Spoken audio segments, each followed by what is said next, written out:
Hello, everyone. This is Reverend Marvin Harada again. I understand that you had a wonderful gathering in your first reopening service a couple of weeks ago, and it's my pleasure to share another Dharma message with you via video. I received a good suggestion or question from Roy Suzuki, and he was asking, well, are you planning on doing a whole series covering the six paramitas? And so I thought that was a really wonderful idea. So I'd like to continue covering now today the second of the six paramitas. So last time in my message, I talked about dana or giving, which is the first of the six paramitas. And just as a short review, the six paramitas are the six practices that for a Buddhist carry us from this shore of unenlightenment to the shore of enlightenment. And those six paramitas are giving, or dana is the Indian Sanskrit word, guidance or morality, Sila, which I'll be talking about today, tolerance or patience, or kshanti, perseverance, which is vidya, or effort, hanging in there, meditation, dhyana, and the final one, wisdom or insight, which is prajna. So today we're going to talk about morality and ethics in Buddhism. So in our Western culture, people have the notion that religion is morality and ethics. They are one and the same thing. But in Buddhism, although we have morality and ethics as a foundation for a religious life, in Buddhism, morality and ethics is not the sort of ultimate goal or the deepest level of spiritual understanding. And Buddhism is a teaching that actually goes beyond morality and ethics.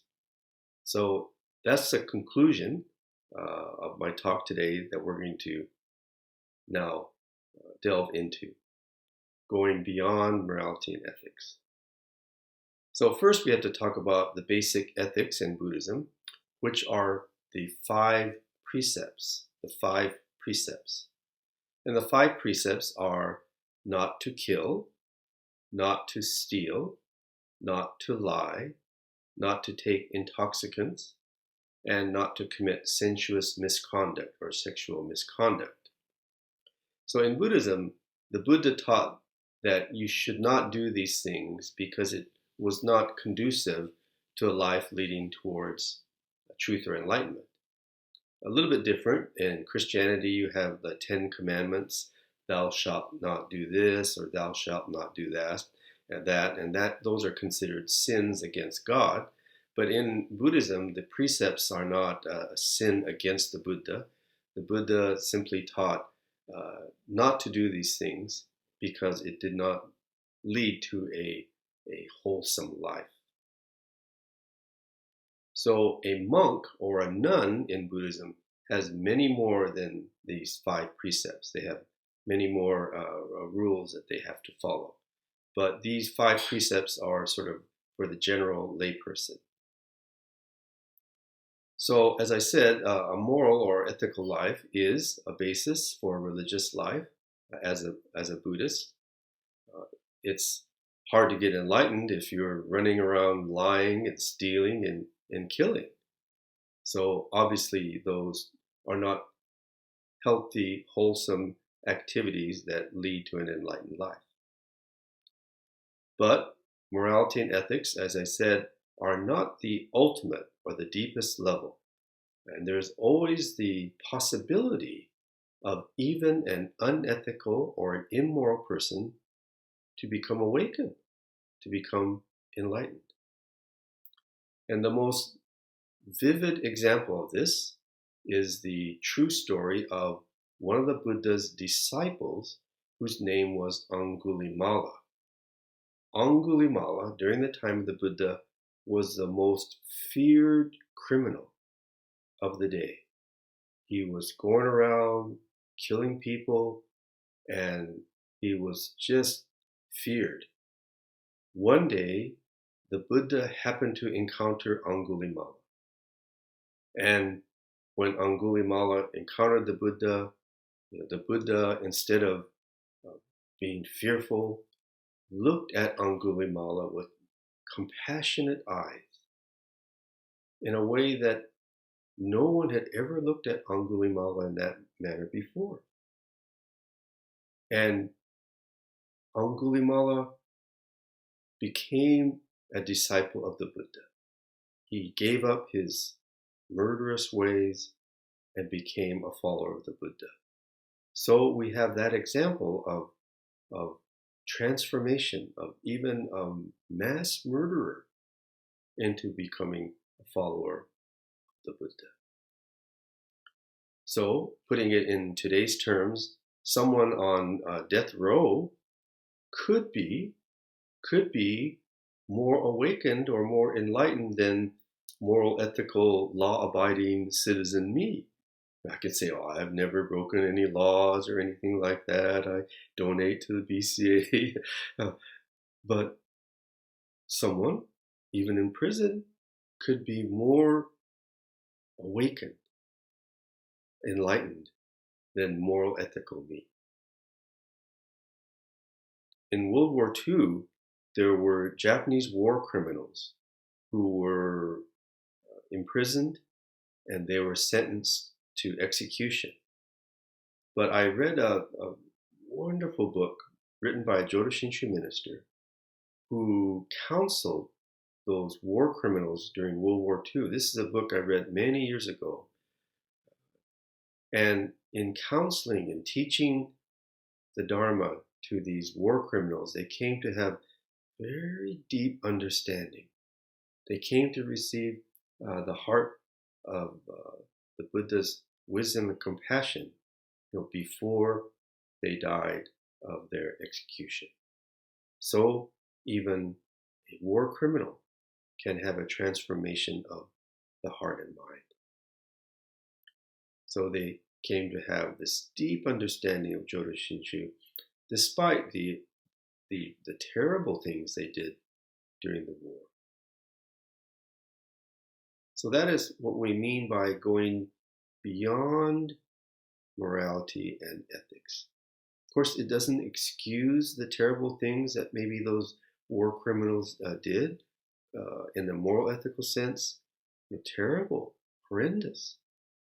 But it doesn't mean that they cannot, in a sense, come to the heart of the Buddha's teachings either. So that's what we mean by going beyond morality and ethics.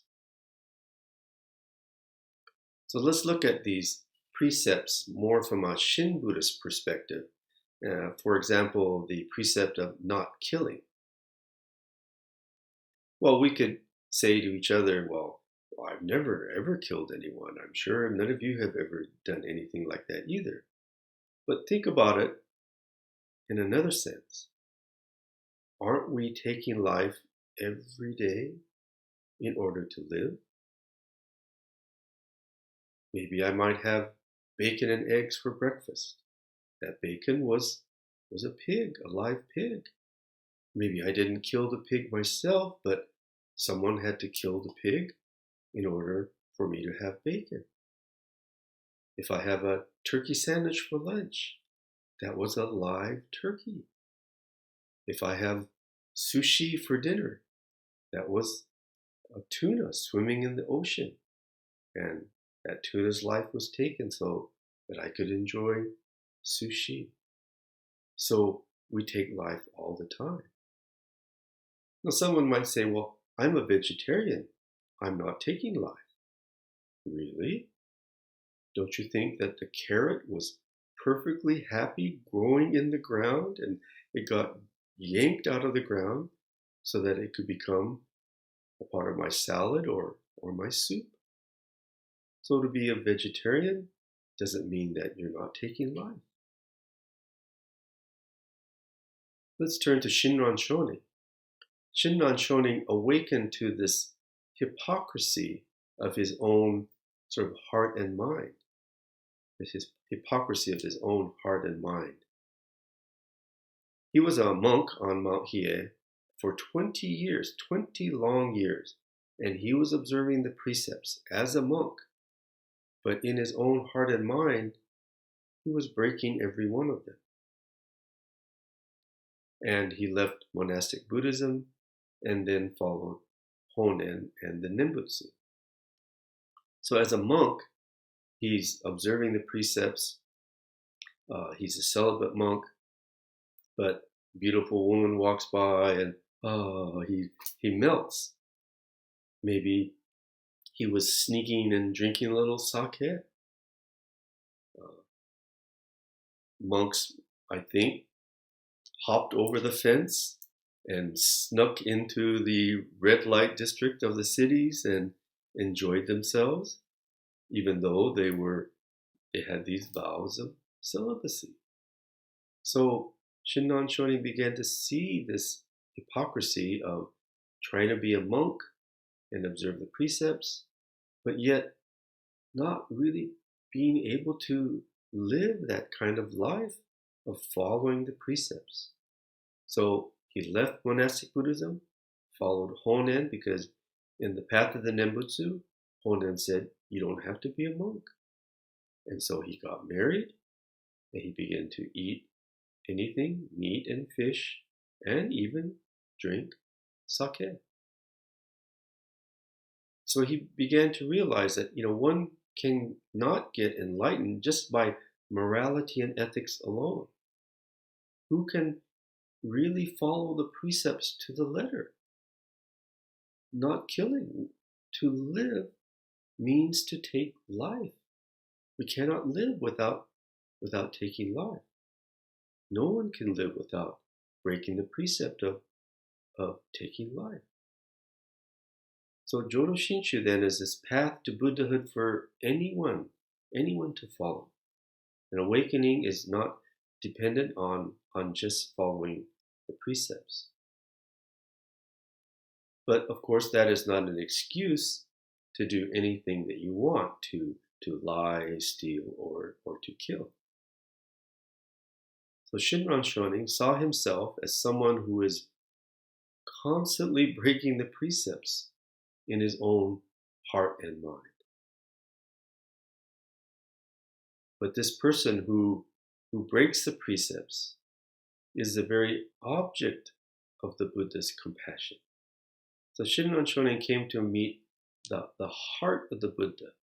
And so the heart of the Buddha, the heart of an enlightened one, does not discriminate and say, well, I only want to save these moral, ethical people, but immoral, unethical people, you guys are out of luck.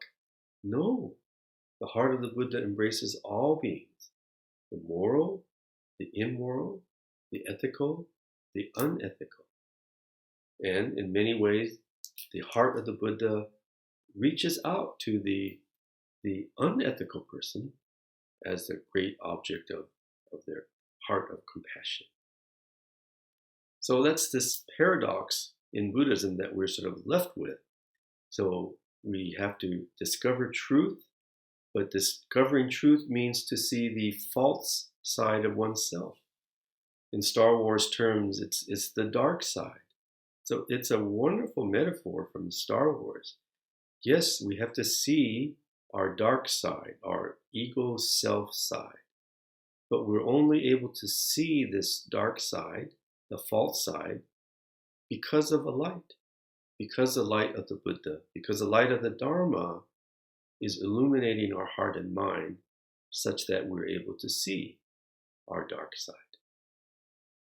So realizing how insincere we are is what makes us a truly sincere person. See, there's always this paradox in Buddhism. A humble person doesn't go around saying, I'm the most humble person around here. In all Las Vegas, I'm the most humble person. No, that person is arrogant if they're saying that. What does a humble person say? A humble person says, I am the most arrogant, self-centered guy. That's what makes them humble. That's what makes them humble. So, in realizing how we take life every day, that's what allows us to truly respect life, to revere life, to cherish life.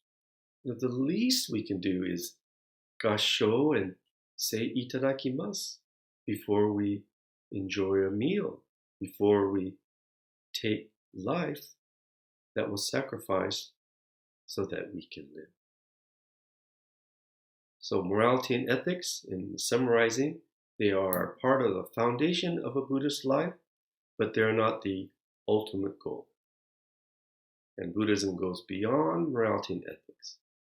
And that's why we will see that the first 5 paramitas all lead up to the 6th and final one, wisdom. And so by living a life of the 5 precepts, living a life of giving, and the other paramitas, we are led to the unfolding of wisdom in our life. Thank you for listening to my video message today. I hope to see all of you at your July service. Namandavats, namandavats, namandavats. Thank you very much.